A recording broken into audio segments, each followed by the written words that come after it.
La parole est à Monsieur Millienne pour le groupe CD. Oui, Madame la Présidente, merci. Monsieur le Vice-président, chers collègues, la création de cette commission d'éthique indépendante revêt pour notre groupe du Centre et des démocrates une importance toute particulière. En effet, depuis la création du mouvement démocrate, nous n'avons cessé de plaider pour une transparence totale de la vie publique. Oui, mes chers collègues, les élus de la République, autant, voire même plus que ceux qui les élisent, se doivent d'être irréprochables. À l'heure de la surmédiatisation et de l'info instantanée, soyez certains, mes chers collègues, que chacun de nos faits et gestes sont passés au crible et que le moindre faux pas trouve écho chez nos concitoyens. En ces temps de remise en question de l'action publique et politique par certains, chaque dérive ne fait qu'amplifier la contestation à l'égard du monde politique et contribue à la rupture du lien de la confiance entre élus et citoyens. Je crois en nous, je crois en nos élus, quelle que soit leur assemblée d'appartenance.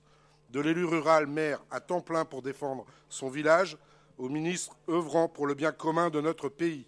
Je défendrai donc becs et ongles la lutte contre le tous pourri, souvent adressé à la sphère politique. Pour autant, et vous l'aurez tous remarqué, la défiance envers les élus ne cesse de croître en France. Elle est parfois légitime, pas seulement à cause des promesses non tenues, mais également et surtout à cause du comportement plus que douteux de certains d'entre eux. C'est parce que je suis un fervent défenseur de l'action politique que je condamnerai avec force tout abus, tout excès de l'un ou de l'une d'entre nous. Dès qu'un élu est pris la main dans le sac, il jette l'opprobre sur l'ensemble des élus. Et ça, pour ceux qui ont fait de l'éthique une valeur morale, c'est tout simplement insupportable. D'autant plus insupportable que la très grande majorité des élus de la République, tous partis confondus, accomplit son mandat avec conscience et dans l'intérêt général. Le Conseil régional d'Île-de-France peut donc s'enorgueillir non seulement d'avoir adopté une charte pour une nouvelle éthique politique en Île-de-France, mais de s'apprêter à créer une commission d'éthique régionale qui sera composée de 3 membres reconnus pour leur intégrité, leurs compétences, leur impartialité et leur intérêt pour le domaine de l'éthique.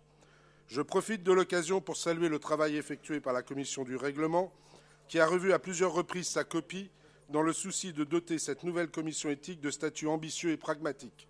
De façon totalement transpartisane, la commission du règlement a pris ce rapport très au sérieux. Je me réjouis que nous ayons suivi la quasi-totalité des mesures préconisées par l'avis de la Haute Autorité pour la transparence de la vie publique. Cette commission aura entre autres responsabilité de recueillir et de conserver les déclarations d'intérêt des conseillers régionaux.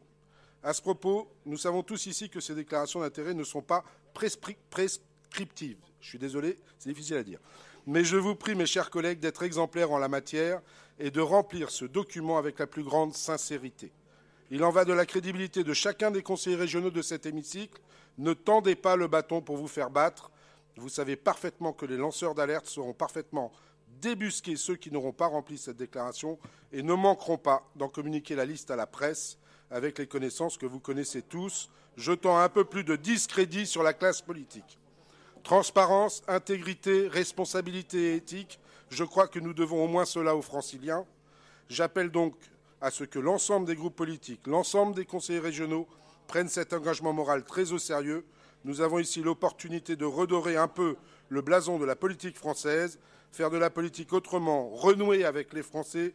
Cela commence ici et maintenant dans cette institution qu'est le Conseil régional. Merci. Merci, Monsieur Millienne.